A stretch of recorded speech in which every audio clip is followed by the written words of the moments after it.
Medical nurses साहब, आज की क्लास हमारी जीएनएम और एएनएम एग्ज़ाम बेस्ड है। साथ ही साथ जो लोग बीएससी नर्सिंग के बाद एंट्रेंस और रिक्रूटमेंट एग्ज़ाम दे रहे हैं उनके लिए। तो जो भी लोग इस क्लास को देख रहे हैं, मैं बता दूं कि आपको कंटिन्यूस क्लासेस जैसे ईएसआईसी की चल रही उसी तरीके की क्लासेस आपकी एएनएम जीएनएम वालों के लिए भी चलेंगी। लेकिन जो लोग ईएसआईसी की तैयारी कर रहे हैं वो लोग भी इस क्लास को ज़रूर देखिएगा, क्योंकि यहाँ पर most of the one liner questions रहेंगे जो आपके ईएसआईसी एग्ज़ाम में आने के चांस हैं। और साथ में जोड़ी मिलाने वाले भी कुछ क्वेश्चन ऐड किए जाते हैं। हर एक क्लास में 2 या 3 क्वेश्चन पेयर मैचिंग वाले आते हैं, जो आपको एग्ज़ाम में अभी रिसेंट में जो भी एग्ज़ाम हो रहे हैं उनमें बहुत आ रहे हैं। चाहे आप एमपी का पेपर देख लो, राजस्थान का देख लो, यूपी का देख लो, कहीं का भी देख लो, आपको पेयर मैचिंग क्वेश्चन ज़रूर आते हैं। और जो लोग यूपी में जीएनएम या एएनएम करना चाहते हैं, वहाँ पर अभी रिसेंट में एक नोटिफिकेशन अपडेट हुआ है कि आफ्टर जो लोग टेंथ के बाद एएनएम करना चाहते हैं या आफ्टर 12th आप जीएनएम करना चाहते हैं, जैसे एमपी में पीएनएसटी और जीएनएसटी टेस्ट होता है उसी तरीके से, तो यूपी में भी अभी यूपी गवर्नमेंट की ऑफिशियल वेबसाइट पे आप जाएंगे तो आपको पूरा डिटेल में है जो सभी चीज़ें मिल जाएंगी। आज की क्लास में जितने भी क्वेश्चन हैं आपको वन लाइनर क्वेश्चन है।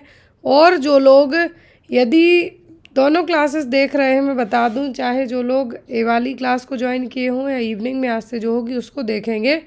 और संडे को आपको एक प्रीमियम क्लास रहा करेगी 2 घंटे की, जिसमें आपको 2 घंटे में थ्योरी बेस्ड क्लास होगी। किसी भी सब्जेक्ट को लेके आपकी एक थ्योरी बेस्ड क्लास है जो ज़रूर होगी। और हमारी बुक को लेके बहुत सारे लोगों के मन में डाउट आ रहा है कि क्या आप सेल करेंगे या नहीं। तो बुक है जो आपको 1 वीक के बाद है जो मिल जाएगी। 1 वीक के बाद आपको बुक है जो अवेलेबल हो जाएगी।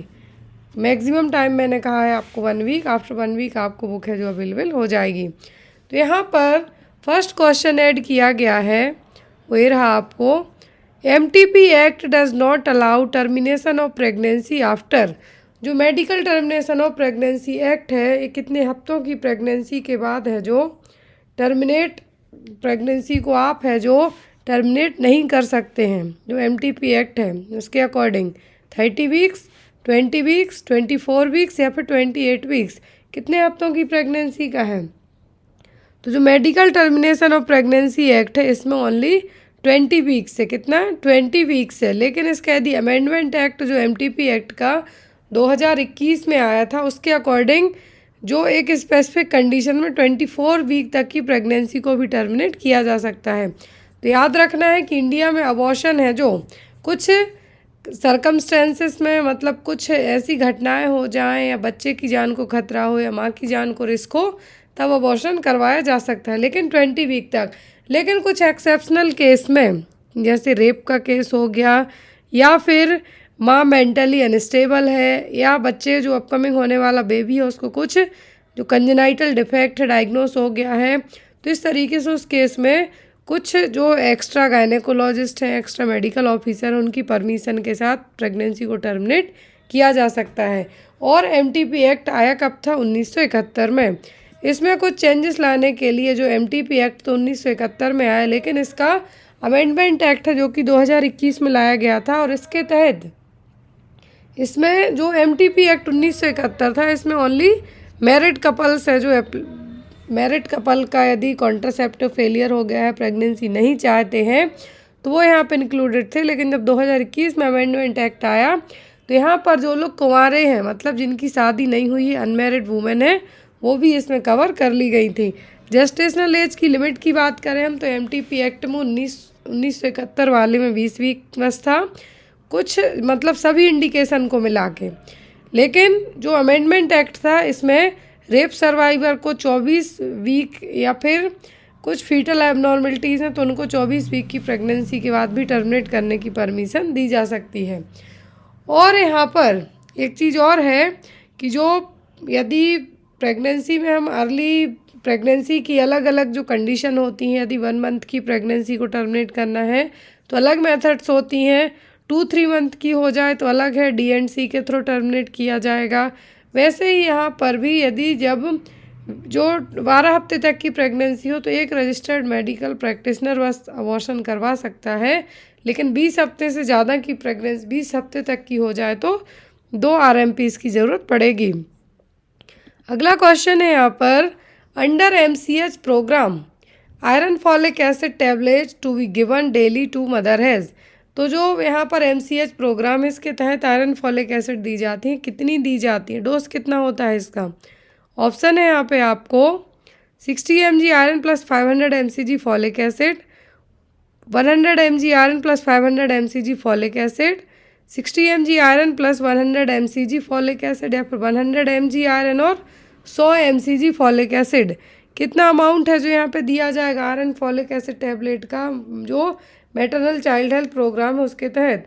तो एक जो अमाउंट यहाँ पे डिसाइड किया गया है, फिक्स अमाउंट होता है, वो होता है 100 mg आयरन और 500 mcg फॉलिक एसिड। तो यहाँ पे देखिए 100 mg आयरन है और 500 mcg फॉलिक एसिड है।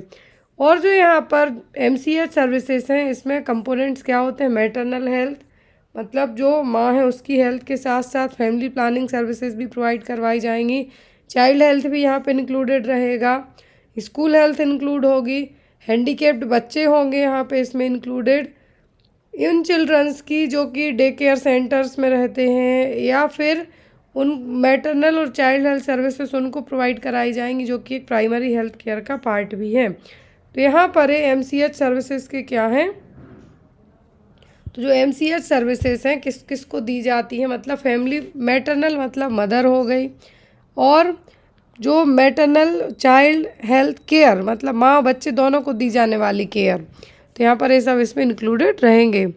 नेक्स्ट है यहाँ पर spermicide used in contraceptive today's. जो टुडे है वुमेन्स कॉन्ट्रासेप्टिव है, इसमें कौन सा स्पर्मिसाइड रहेगा, प्रोस्टाग्लैंडिन F2, MPA, 9, नैनोक्सिनॉल या फिर नन ऑफ दी अबव। क्या है जो यहाँ पर रहेगा, तो कॉन्ट्रासेप्टिव स्पर्मिसाइड मतलब स्पर्म को मारने वाला कॉन्ट्रासेप्टिव का नाम क्या है, टुडे। और इसमें जो एक केमिकल रहेगा, जो कॉन्ट्रासेप्टिव केमिकल रहेगा वो क्या होगा यहाँ पर 9 नैनोक्सिनॉल।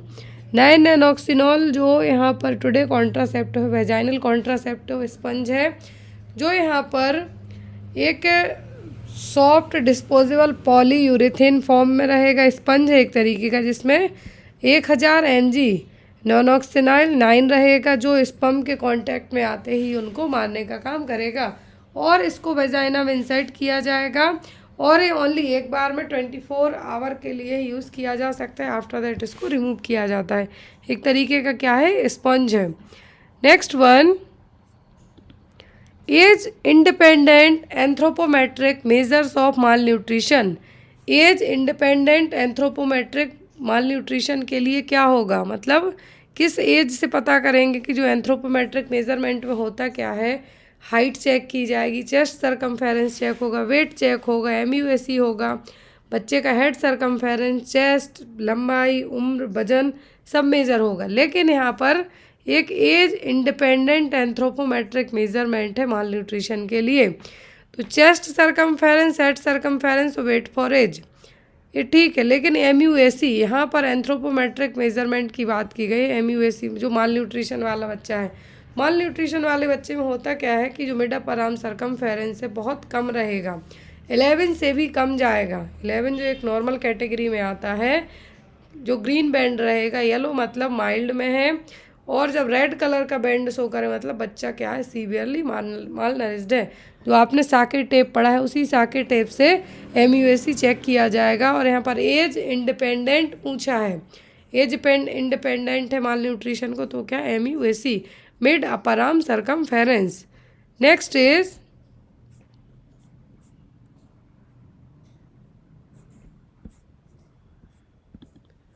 Which of the following drug is used for the treatment of nocturnal enuresis? Nocturnal enuresis का मतलब होता है कि रात में सुसु करना, बेड वेटिंग मतलब तो होता है एन्यूरेसिस, लेकिन नॉक्टर्नल का मतलब होता है रात में। कौन सी ड्रग यूज़ करेंगे ट्रीट करने के लिए, इमिप्रामाइन, ट्रेजोडोन, क्लोरप्रोमाजीन या फिर सर्ट्रालिन। ये सभी एंटी डिप्रेसेंट ड्रग हैं यहाँ पर। और मैं बता दूँ कि 3 साल तक की उम्र तक तो ठीक है, बच्चों में नेचुरल होता है, कभी कभी 5 से 6 साल में बच्चे स्ट्रेसफुल सिचुएशन में हो या फिर कुछ और अदर रीज़न हो तो भी उनको बेड में सुसु हो जाती है। लेकिन यहाँ पर कुछ यदि मेडिकल कंडीशंस डेवलप होती हैं या फिर कुछ साइकोलॉजिकल प्रॉब्लम होती हैं तो विदाउट ड्रग के भी उनको जो साइकोलॉजिकल कंडीशन होती है उनको बिना ड्रग के ट्रीट करने की कोशिश की जाती, लेकिन जब ट्रीटमेंट के बाद भी पॉसिबल जो साइकोलॉजिकल जो काउंसलिंग के थ्रू पॉसिबल नहीं होता है तब ड्रग यूज़ की जाएगी। तो जो ड्रग ऑफ चॉइस होती है वो होती है इमिप्रामाइन। क्या होती है? इमिप्रामाइन, जो कि एक ट्राईसाइक्लिक एंटी डिप्रेसेंट है, मार्केट में टॉप्रानिल नाम से अवेलेबल हो जाती है, लेकिन ये साथ साथ एंजाइटी और पैनिक डिसऑर्डर को ट्रीट करने में भी यूज़ की जाती है। बेड वेटिंग का मतलब वही है जो मैंने बताया कि बेड में यूरिन पास करना।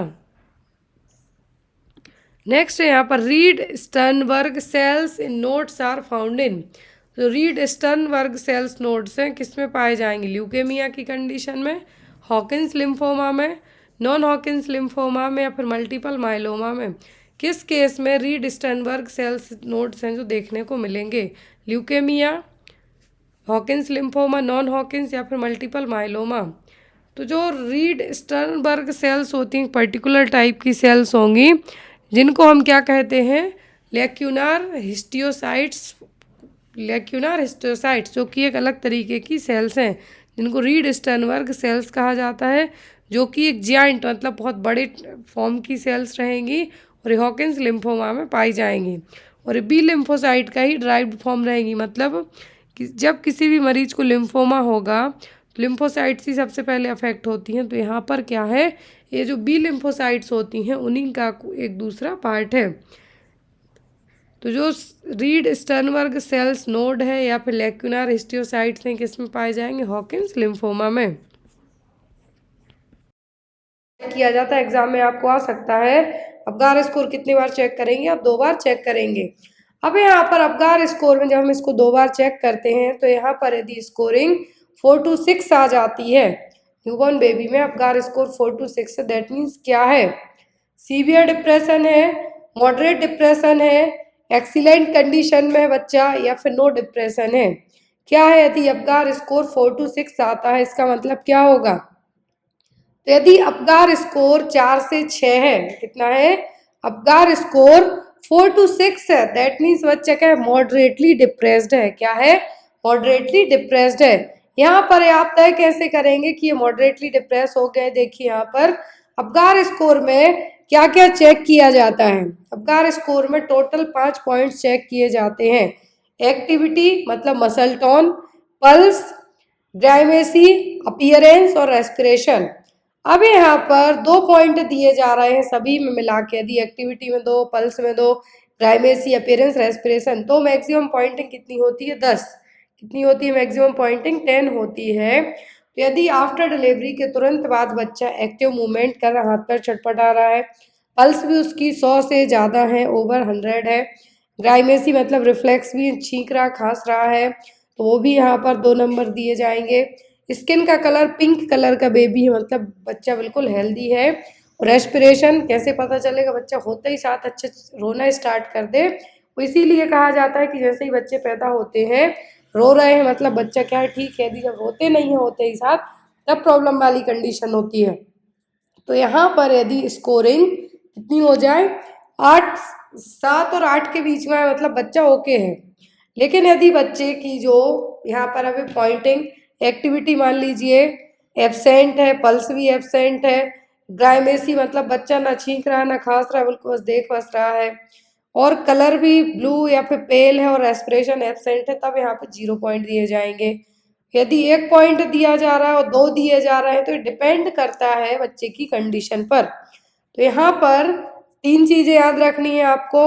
अबगार स्कोर पूरा कि जो इसमें एक्टिविटी, पल्स, ग्राइमेसी, अपीयरेंस, रेस्पिरेशन, और यदि यहाँ पर आपको एग्जाम में आ सकता है कि एक्टिविटी एब्सेंट है, pulse over 100 beat per minute है, ग्राइमेसी में कुछ रिफ्लेक्शन है एक्टिविटी में, और जो कलर है कैसा है? बॉडी है जो पिंक है लेकिन पैर कैसे? ब्लू है, तब आपको यहाँ पर कैलकुलेट करने के लिए भी पूछ सकते हैं। अभी अबगार स्कोरिंग सिस्टम दिया किसने है? तो ये दिया था डॉक्टर वर्जीनिया ने। तो यहाँ पर इनका नाम भी याद रखना है। अब यहाँ पर सीवियरली डिप्रेस्ड है बच्चा, मतलब बिलो 3 है, तो सीवियरली, मॉडरेट में 4 से 6 है। तो यहाँ पर ये क्या हो गया? अबगार स्कोर जो आपको एग्जाम में आता है। नेक्स्ट क्वेश्चन है वार्म चेन मीन्स, तो वार्म चेन का मतलब क्या है? Drying the baby, warm resuscitation and warm transportation, establishing skin to skin contact with mother, या फिर all of the above. Warm chain use क्यों किया जाएगा? बच्चे को हाइपोथर्मिया से प्रिवेंट करने के लिए। हाइपोथर्मिया का मतलब क्या है? जो बॉडी का टेम्परेचर है बिलो 98.6 से भी कम चले जाना, 95 तक आ जाता है। बच्चे को हाइपोथर्मिया से प्रिवेंट करने के लिए वार्म चेन यूज की जाएगी। अब यहाँ पर जो वार्म चेन यूज की जा रही है, तो ये बच्चे को ड्राई करेंगे तभी बच्चे को हाइपोथर्मिया से बचाएंगे। गर्माहट के साथ ही बच्चे को रिससिटेशन भी करेंगे, ट्रांसपोर्ट भी करना है, बच्चे को कहीं भेजना है, एक वार्ड से दूसरे वार्ड में भी शिफ्ट करना है तब भी यहाँ पर, और स्किन टू स्किन कांटेक्ट बना के रखना है माँ से। इसको आप कंगारू मदर केयर भी कह सकते हैं, स्किन टू स्किन कांटेक्ट। यहाँ पर ये सभी चीज़ें आपको करनी है वार्म चेन मेंटेन करने के लिए। ये देखिए, हाइपोथर्मिया से प्रिवेंट करने के लिए जो चेन अपनाई जाती है वो क्या कहलाती है? Warm chain. अब यहाँ पर डिलीवरी रूम का टेम्परेचर मोर देन 25 होना चाहिए, वार्म रिससिटेशन होना चाहिए। जैसे ही बच्चा पैदा होता है तो उसको तुरंत ड्राई करना है, स्किन टू स्किन कांटेक्ट कराना है, एज सुन एज पॉसिबल वो ब्रेस्ट फीड कराना है, बाथिंग को पोस्टपोन करना है। कुछ कुछ देशों में, कुछ कंट्रीज़ में, जैसे आप यूएस ले लीजिए या फिर और दूसरे देशों में ले लीजिए, वहाँ पर आफ्टर बर्थ के बाद बेबी को नहला दिया जाता है। बट इंडिया में है जो सर नहीं, अकॉर्डिंग टू WHO की पॉलिसी के हम जाते हैं तो एटलीस्ट 48 आवर तक बच्चे को नहीं नहलाया जाता है। 48 आवर तक। अप्रोप्रिएट क्लॉथिंग मतलब पूरा कवर करके रखना है, माँ और बच्चे दोनों को साथ में रखना है, और वार्म ट्रांसपोर्टेशन प्रोवाइड कराना है। तो क्या है? वार्म चेन की क्या है यहाँ पर? वार्म चेन के लिए ये एक पूरा सीक्वेंस है कि जैसे ही बच्चा होता है तो आप उसको हाइपोथर्मिया से कैसे प्रिवेंट कर सकते हैं। अब यहाँ पर इन्हीं में से आपको एक क्वेश्चन बनता है कि लेबर रूम का टेम्परेचर कितना होना चाहिए? तो वो होना चाहिए 25 से 28 डिग्री सेल्सियस के बीच में, ताकि आप जो होने वाला बच्चा है उसको हाइपोथर्मिया से बचा सकें। क्लियर? नेक्स्ट है maternal alpha fetoprotein is increased इन। तो अल्फा फीटोप्रोटीन लेवल जब माँ का टेस्ट किया जाएगा, ब्लड टेस्ट किया जाएगा, तो उसमें अल्फा फीटोप्रोटीन का लेवल बढ़ा हुआ रहेगा मैटरनल सीरम में। मतलब जो यूट्रस में बेबी है उसको क्या हो सकता है? Neural tube defect, fetal cardiac defect, diabetes या फिर रूबेला। यदि यही अल्फा फीटोप्रोटीन का लेवल घटा हुआ कहें तब आप कह देना आंख बंद करके डाउन सिंड्रोम। क्या कहना है? Down syndrome. लेकिन जब अल्फा फीटोप्रोटीन का लेवल बढ़ा हुआ आता है मैटरनल सीरम में, माँ का जो ब्लड सीरम टेस्ट किया जाएगा उसमें, दैट मीन्स जो बच्चा यूट्रस में पल रहा है, फीटस है, उसको न्यूरल ट्यूब डिफेक्ट की कंडीशन डेवलप हो चुकी है।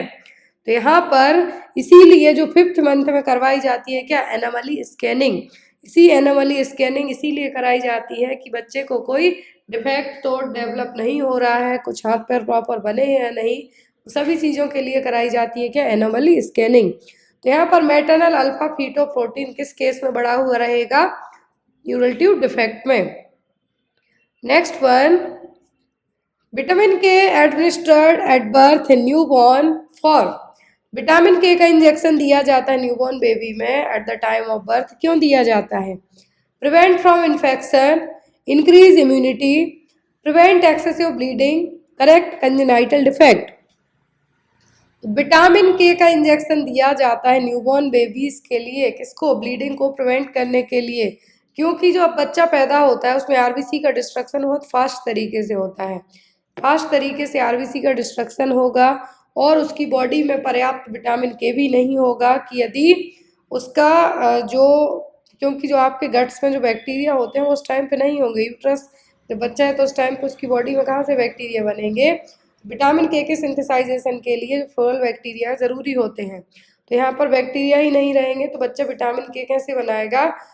मोस्टली आपको यही याद रखना है कि विटामिन के है जो बच्चे को at the time of birth दिया जाता है हेमरेज और ब्लीडिंग से प्रिवेंट करने के लिए। बच्चों में ब्लड क्लॉटिंग में हेल्प करेगा, जैसे प्लेटलेट्स हेल्प करती हैं एज उस टाइम पे भी इसी तरीके से हेल्प करेगा। तो यहाँ पर अब आपको एक चीज़ और आती है, विटामिन के का कितना डोज दिया जाएगा? तो यदि बच्चे का वजन 2 kg से कम है, बच्चे का वजन नॉर्मल, यदि आपको बच्चे का वजन हम बात करें 2.5 kg है तो पूरा 1 mg दिया जाएगा।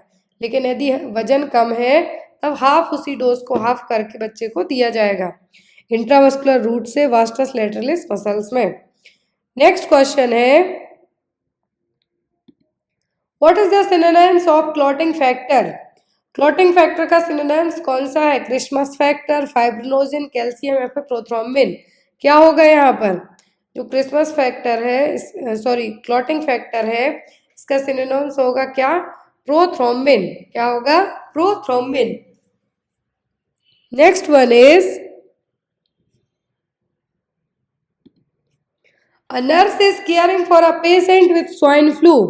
Which drug is the best choice to treat swine flu? तो यहाँ पर क्वेश्चन देखिए कि एक नर्स है जो स्वाइन फ्लू के मरीज की केयर कर रही है, स्वाइन फ्लू के मरीज की केयर करती है कोई भी नर्स, तो यहाँ पर स्वाइन फ्लू के लिए ड्रग ऑफ चॉइस कौन सी होगी? साइक्लोविर, ओसेल्टामिविर, टेमीफ्लू या फिर BNC? तो यहाँ पर आपको थोड़ा सा कंफ्यूजिंग लग रहा होगा, लेकिन जो तीनों ड्रग हैं क्या है? एंटीवायरल ड्रग हैं। लेकिन आपने हमेशा यही पढ़ा है कि स्वाइन फ्लू के लिए हमेशा ड्रग ऑफ चॉइस ओसेल्टामिविर रही है, ये आपने पढ़ा है। लेकिन यहाँ पर जब आपको ऑप्शन में टेमीफ्लू और ओसेल्टामिविर है तो आप किसको चूज करेंगे? या फिर दोनों को चूज करेंगे? तो यस, बिल्कुल ये करेक्ट है, क्योंकि जो टेमीफ्लू है ये मार्केट में इसका ब्रांड नेम है। क्या है? ब्रांड नेम है। तो यहाँ पर ओसेल्टामिविर और टेमीफ्लू दोनों है जो यूज की जाएंगे, क्योंकि इसका जो केमिकल कंपोजिशन है क्या? ओसेल्टामिविर। टेमीफ्लू ओनली आपको मार्केट में जो नेम से ऐसे पैरासीटामोल, डोलो नाम से भी मिलती है, क्रोसिन नाम से भी मिलती है, एज एन वैसे इमेज ऐड कर दी है ताकि कंफ्यूजिंग ना हो। तो टेमीफ्लू है जो क्या है? ओसेल्टामिविर ही है, मार्केट में इस नाम से अवेलेबल होगी। तो यहाँ पर आपको क्या आंसर करना है? Both B and C। जो drug of choice swine flu की वो क्या है? ओसेल्टामिविर। लेकिन मार्केट में आपको डॉक्टर ओसेल्टामिविर नहीं लिखेंगे, आपका जो प्रिस्क्रिप्शन रहेगा मरीज का उसमें टेमीफ्लू लिख देंगे। तो यहाँ पर आपका आंसर क्या होगा? B and C। Next one, what is the length of umbilical cord? तो अम्बिलिकल कॉर्ड की लंबाई कितनी होती है? 30 सेंटीमीटर, 40 सेंटीमीटर, 45 सेंटीमीटर या फिर 38 सेंटीमीटर? अम्बिलिकल कॉर्ड है जो क्या है? अम्बिलिकल कॉर्ड है, उसकी लेंथ कितनी होगी? अम्बिलिकल कॉर्ड की लेंथ होती है, एवरेज बात करें हम, 45 सेंटीमीटर। कितनी? 45 सेंटीमीटर। अब आप इसको नोट डाउन कर लीजिए जो मैं अब इसको आगे बता रही हूँ। लेंथ की बात करें तो 45 सेंटीमीटर। इसमें 3 ब्लड वेसल्स होती हैं। Umbilical cord consist of 3 vessels, 2 arteries, 1 vein. और यहाँ पर in 4 month right umbilical vein disappear. चौथे महीने में राइट अम्बिलिकल वेन डिसअपियर हो जाएगी। अम्बिलिकल कॉर्ड का दूसरा नाम है फ्यूनिस। क्या है? अम्बिलिकल कॉर्ड का दूसरा नाम है फ्यूनिस। और यहाँ पर आफ्टर जब कॉर्ड का पल्सेशन स्टॉप हो जाता है तब कॉर्ड को कट करना चाहिए। 5 minute after delivery cord should be cut by umbilical cord cutter. दो यहाँ पर जो कॉर्ड कट की जाती है, मैटरनल साइड टू फीटर, जो बच्चा हुआ है उसके दोनों साइड क्लैंप लगा के देन बीच में से कट किया जाता है। तो 5 मिनट के बाद, एक एवरेज टाइमिंग की बात कर रहे हैं तो कब? 5 मिनट के बाद अम्बिलिकल कटर से। लेकिन यहाँ पर एवरेज ड्यूरेशन है जो 2 से 3 मिनट का भी हो सकता है, क्योंकि इतने टाइम में जो पल्सेशन है कॉर्ड का वो स्टॉप हो जाएगा। अब यहाँ पर अम्बिलिकल कॉर्ड के बारे में आपने जानी इतनी चीजें, तो यहाँ पर ये देखिए कॉर्ड क्लैंपिंग और कटिंग कैसे की जाती है।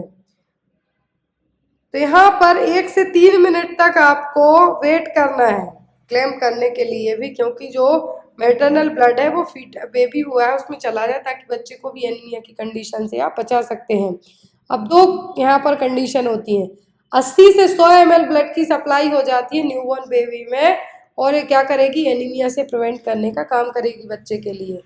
2 कंडीशन बनती है, एक होता है अर्ली कॉर्ड क्लैंपिंग कटिंग और दूसरा होता है लेट। अर्ली क्लैंपिंग कटिंग कब की जाती है? जब माँ को कुछ ऐसी बीमारी हो, RH इनकम्पेटिबिलिटी वाली माँ हो, या फिर कुछ और अदर ऐसी प्रॉब्लम हो जो बच्चे को भी ट्रांसफर हो सकती है। तो ऐसे केस में आपको एज अर्ली एज पॉसिबल है जो कॉर्ड कटिंग करनी होगी। जैसे हाइपरवॉलेमिया, यदि आप अर्ली कॉर्ड कटिंग करते हैं तो हाइपरवॉलेमिया से भी बच्चे को बचा सकते हैं। HIV इन्फेक्टेड मदर है तो बच्चे को इन्फेक्शन ट्रांसमिट होने से बचा सकते हैं। कुछ यदि मल्टीपल जेस्टेशनल है तो prevent second baby from anaemia. यदि मल्टीपल जेस्टेशन का मतलब है कि ट्विन प्रेगनेंसी है तो फर्स्ट बच्चे का कॉर्ड कटिंग करके दूसरे बच्चे को आप एनीमिया से बचा सकते हैं। अब दूसरा आता है delay cord clamping. Delay cord clamping तब की जाती है जब हीमोग्लोबिन का लेवल बच्चे में आपको लगता है कि कम है, ब्लड ट्रांसफ्यूजन की जरूरत भी पड़ सकती है और इससे बच्चे को बेटर इम्यूनिटी भी मिलेगी। तो आपको दो चीज़ें याद रखनी, अर्ली और लेट। डिले क्यों करनी है? बच्चे को एनीमिया से बचाना है आपको, बच्चे मैटरनल ब्लड बच्चे में चला जाए और बच्चे में है जो आयरन भी उतने टाइम में स्टोर हो जाएगा हीमोग्लोबिन के लिए और मेनली इम्यूनिटी के लिए। यदि अर्ली की बात करें, एज अर्ली एज पॉसिबल हो, तो यदि माँ को कुछ ऐसे इन्फेक्शन हो जैसा मैंने आपको बताया, RH इनकम्पेटिबिलिटी हो, HIV हो, हेपेटाइटिस B हो, तो ऐसे केस में वो इन्फेक्शन बच्चे में होने से आपको रोकना है तो आपको क्या करना है? Early cord cutting. 3 वेन होती हैं, टोटल 3 वेसल्स होती हैं, 2 आर्टरीज 1 वेन।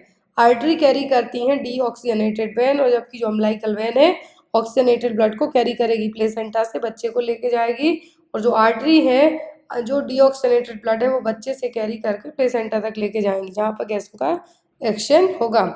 एक जो फीटस है 80 से 100 ml ब्लड की सप्लाई कर जाएगा यदि डिले कॉर्ड क्लैंपिंग और कटिंग आप करते हैं तो। नेक्स्ट क्वेश्चन है,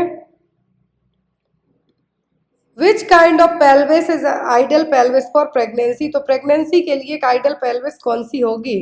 गायनेकॉइड, एंड्रॉइड, एंथ्रोपॉइड या फिर प्लेटेप्लॉइड। तो कौन सी पेल्विस है जो प्रेगनेंसी के लिए आइडियल मानी जाएगी? प्रेगनेंसी के लिए जो आइडियल पेल्विस है वो कौन सी होती है? गायनेकॉइड शेप में। कौन सी? Gynaecoid pelvis. दूसरी होती है एंड्रॉइड, तीसरी एंथ्रोपॉइड और लास्ट होती है प्लेटेप्लॉइड। तो यहाँ पर ये देखिए 4 टाइप की पेल्विस हैं। गायनेकॉइड होती है 50%, जिसकी इनलेट होती है कैसी? राउंडेड शेप में। कैसी? इनलेट राउंडेड शेप में, वेजाइनल डिलीवरी के लिए बहुत ही सुटेबल आइडियल मानी जाती है। दूसरा 25% होती है एंथ्रोपॉइड पेल्विस, जिनकी इनलेट होती है ओवल शेप में और यहाँ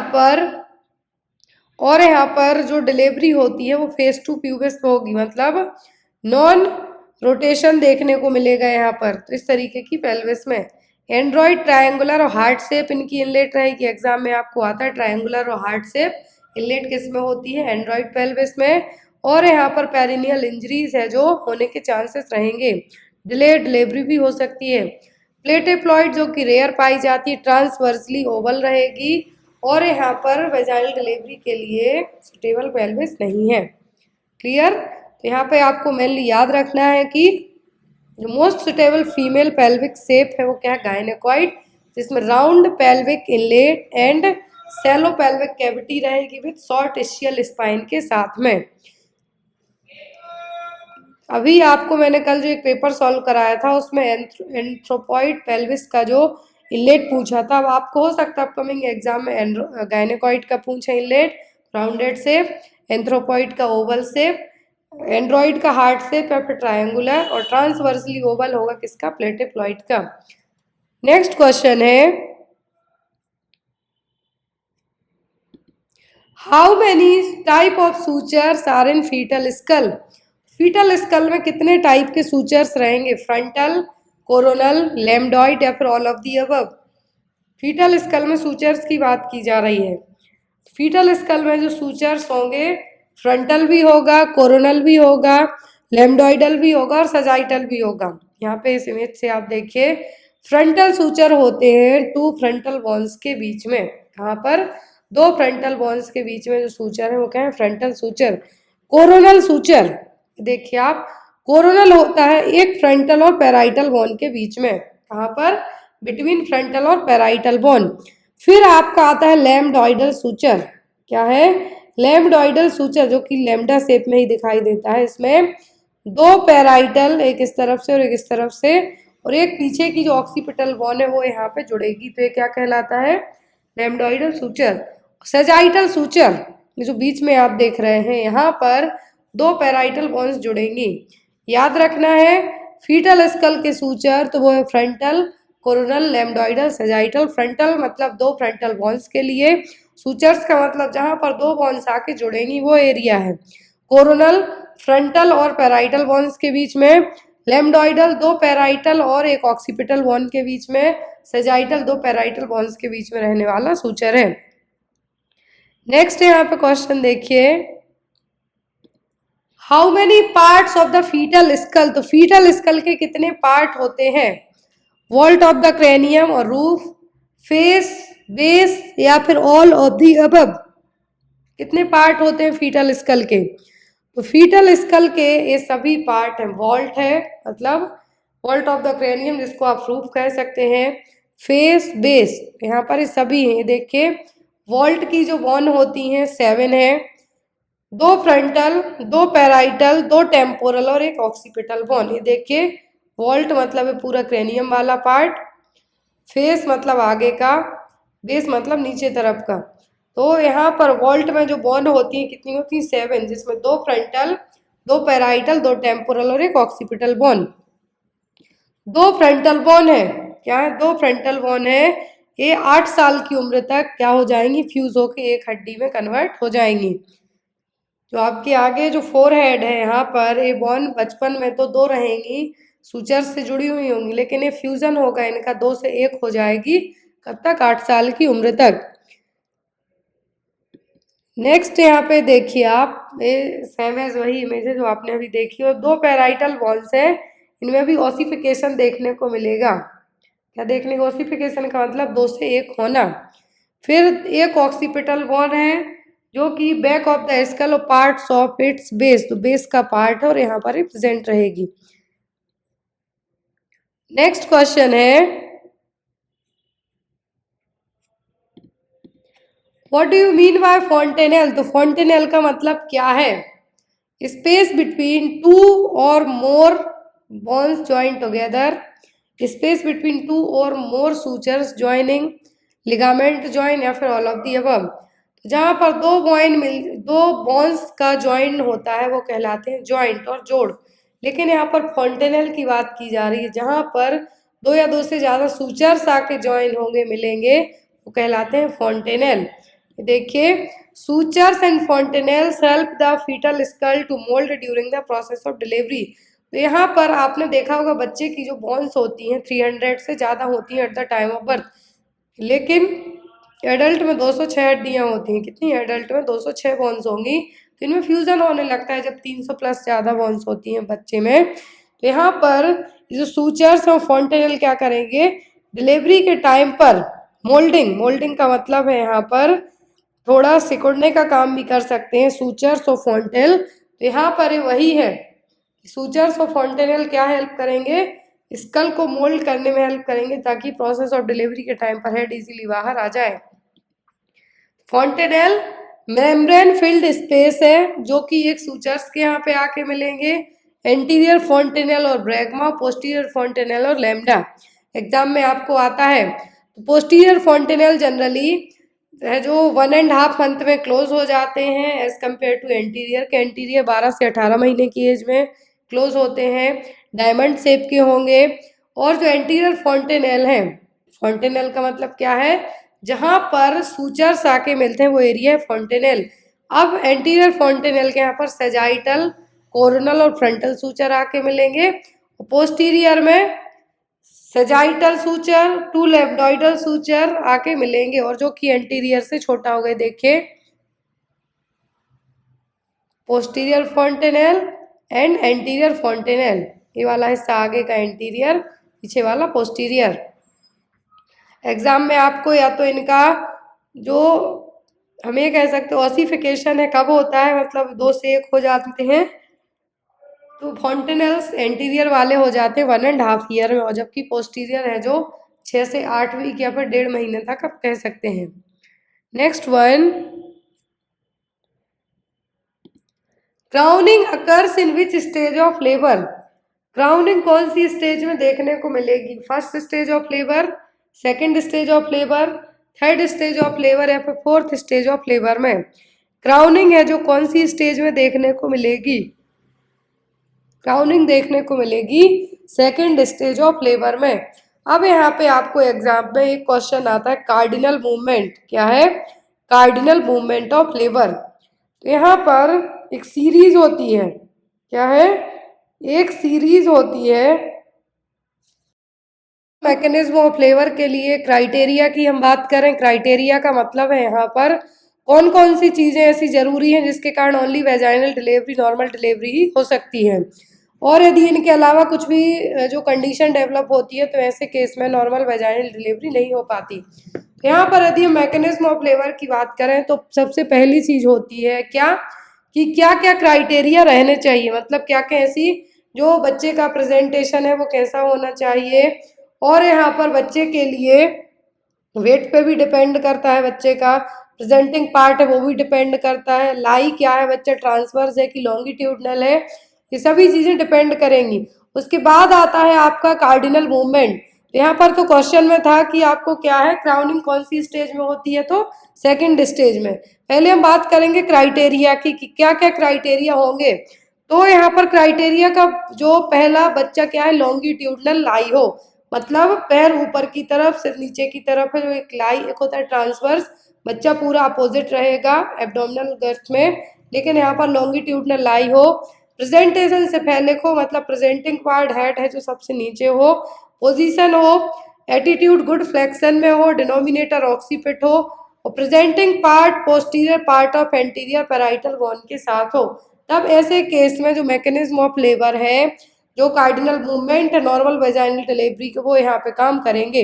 ये देखिए सीक्वेंस वाइज, पहले क्या होगा, हेड इंगेज्ड होगा, फिर फ्लेक्शन होगा हेड में, फिर इंटरनल रोटेशन होगा, फिर होगी क्राउनिंग, मतलब हेड जब विजिबल है जो दिखने लगता है वो क्राउनिंग, फिर extension of and birth of the head, पहले बर्थ जो हेड बाहर आएगा, देन हेड पकड़ के रेस्टिट्यूशन होगा, मतलब पूरा एक तरीके से टर्न हो जाएगा, फिर internal rotation off shoulder and external rotation of head, and पहले शोल्डर फिर आफ्टर दैट ट्रंक है जो बाहर आएगा। तो ये क्या है, पूरा कार्डिनल मूवमेंट है, स्टेप बाय स्टेप आपको एग्जाम में सीक्वेंस में जमाने के लिए है जो आ सकते हैं। नेक्स्ट क्वेश्चन है, what is the normal position of uterus. Uterus की नॉर्मल पोजीशन क्या है, एंटीवर्जन, एंटी फ्लेक्शन, पोस्टीरियर, एंटीवर्जन एंड रेट्रोफ्लेक्शन, या फिर none of the above. Normal position होती है यूट्रस की एंटीवर्जन और एंटी फ्लेक्शन, क्या है, एंटीवर्जन और एंटी फ्लेक्शन।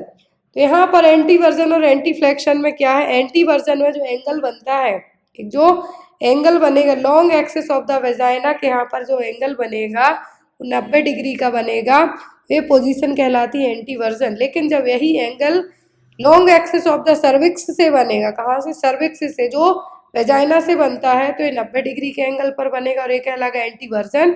लेकिन जब यही एंगल सर्विक्स के यहाँ से चेक किया जाएगा तो ये कितना होगा, 170, 170, और ये पोजीशन कहलाती है एंटी फ्लेक्शन, एंटीवर्जन और एंटी फ्लेक्शन। नेक्स्ट देखिए question, what is the normal size of uterus. तो यूट्रस की नॉर्मल साइज क्या है, 7.5 into 0.5 into 1.25 centimetre, 7.5 into 5 into 1.5। तो यहाँ पर इस तरीके से जो आपके ऑप्शन दिए हुए हैं इसमें आपको बताना है लेंथ, विड्थ और थिकनेस। थिकनेस का मतलब यूट्रस की जो थिकनेस है वो क्या है, लेंथ मतलब लंबाई, विड्थ मतलब चौड़ाई। तो यूट्रस की जो नॉर्मल साइज है वो कैसी होती है, लेंथ, विड्थ और थिकनेस। तो वो होती है, लेंथ होती है 7.5 सेंटीमीटर, विड्थ होगी 5 सेंटीमीटर, और जो थिकनेस होगी 1.25 सेंटीमीटर। देखिए यहाँ पर लेंथ मतलब ये हो गई आपकी लंबाई पूरी, बॉडी ऑफ द यूट्रस से लेके सर्विक्स के यहाँ तक तो होती है 7.5 से 8 सेंटीमीटर, और जो विड्थ है चौड़ाई वो होती है 5, और थिकनेस वो होती है 1.25 सेंटीमीटर।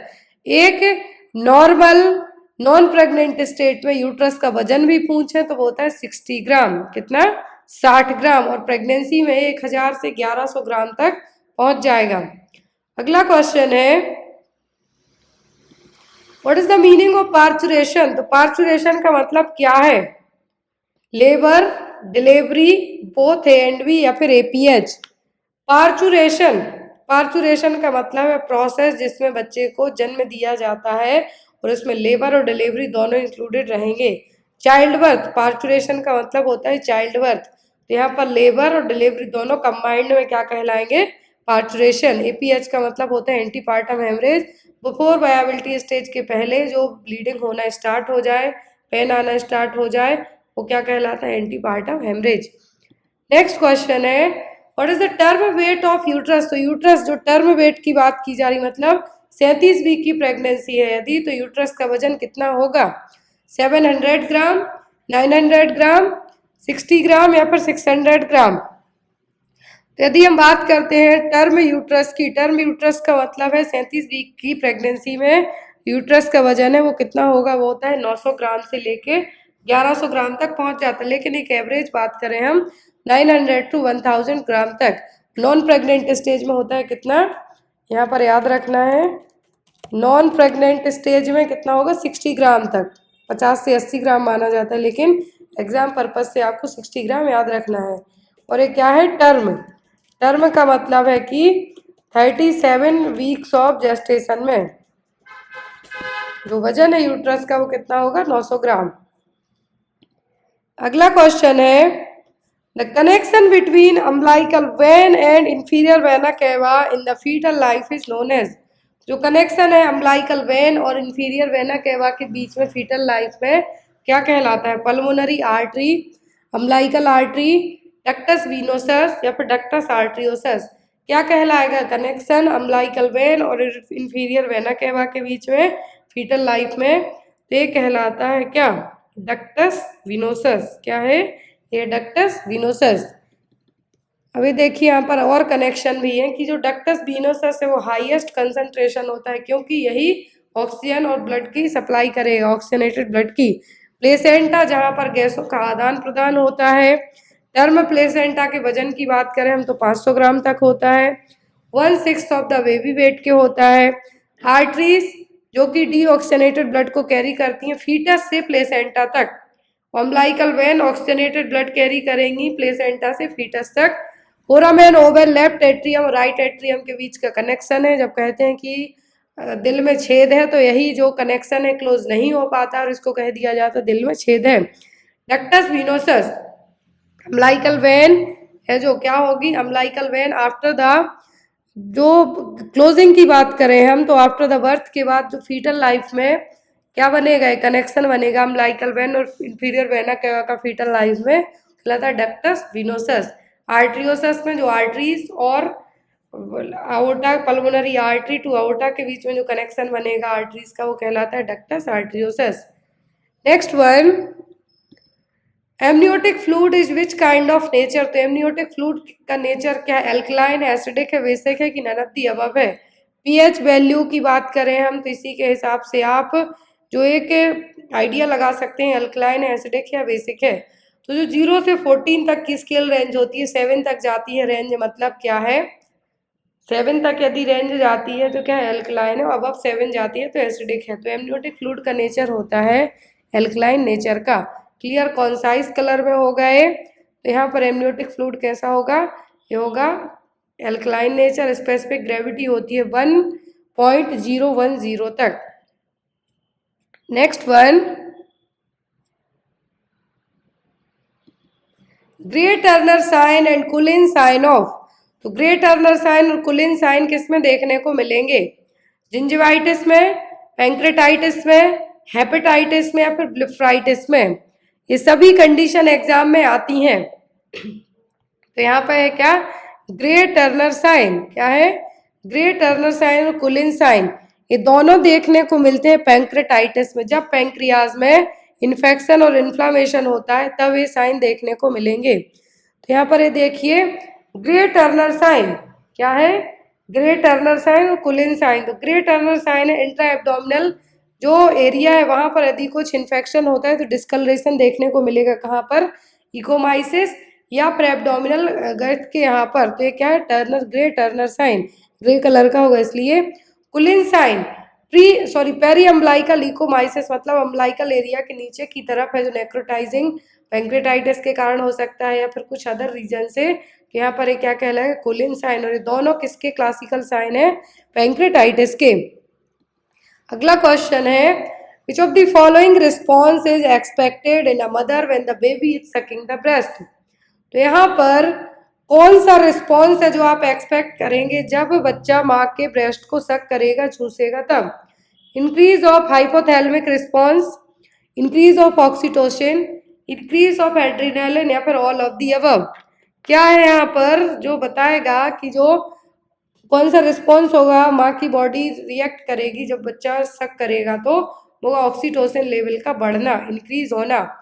जब भी बेबी सक करेगा मदर के ब्रेस्ट मिल्क को तो उसको दूध मिलेगा, लेकिन ये जो सकिंग करने वाला पॉइंट है यहाँ पर, ये क्या करेगा, ट्रिगर करेगा आपके ब्रेन को कि हार्मोन रिलीज करो, ऑक्सीटोसिन हार्मोन रिलीज होगा।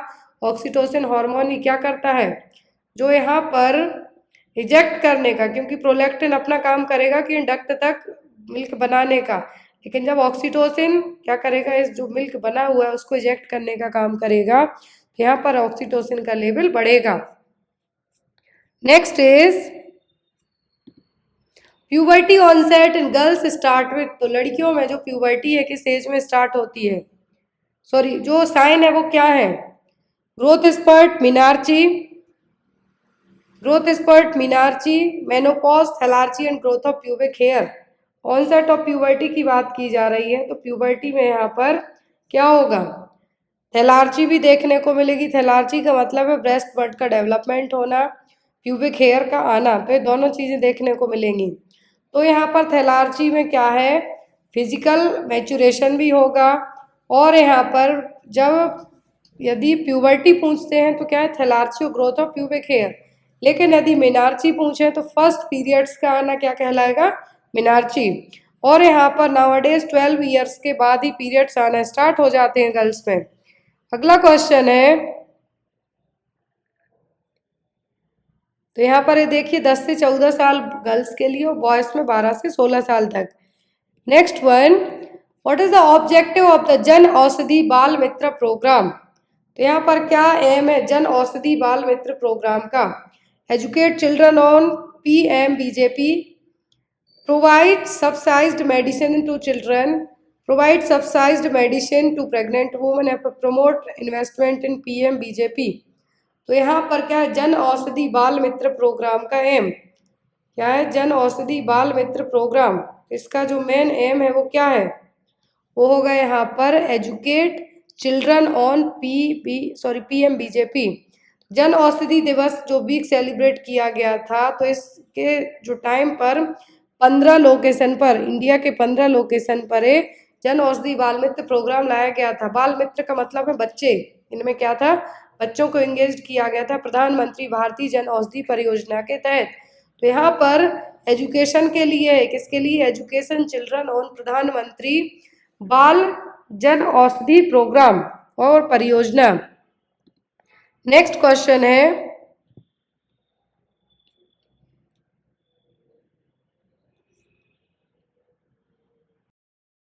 इन appendicitis pain is located in which quadrant of the abdomen?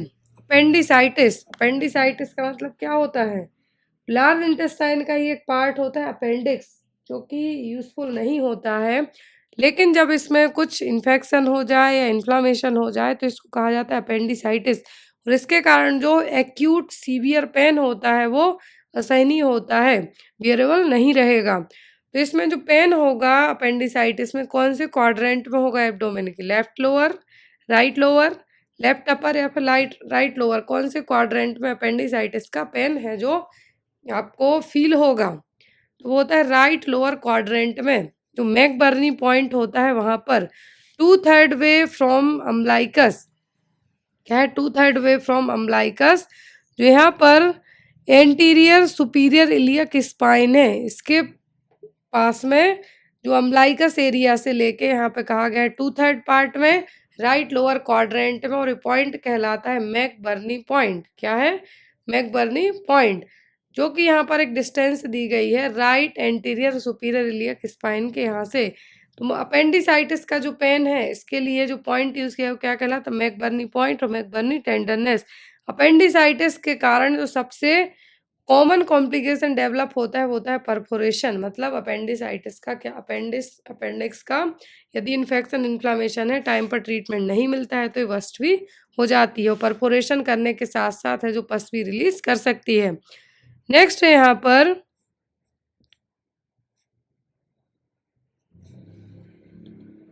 Ophthalmic medication should be instilled at. ये कई बार आपको बताया है कि जो ऑप्थेल्मिक मेडिकेशन मतलब जो आंखों में ईयर ड्रॉप आप डालेंगे, कैसे डालेंगे।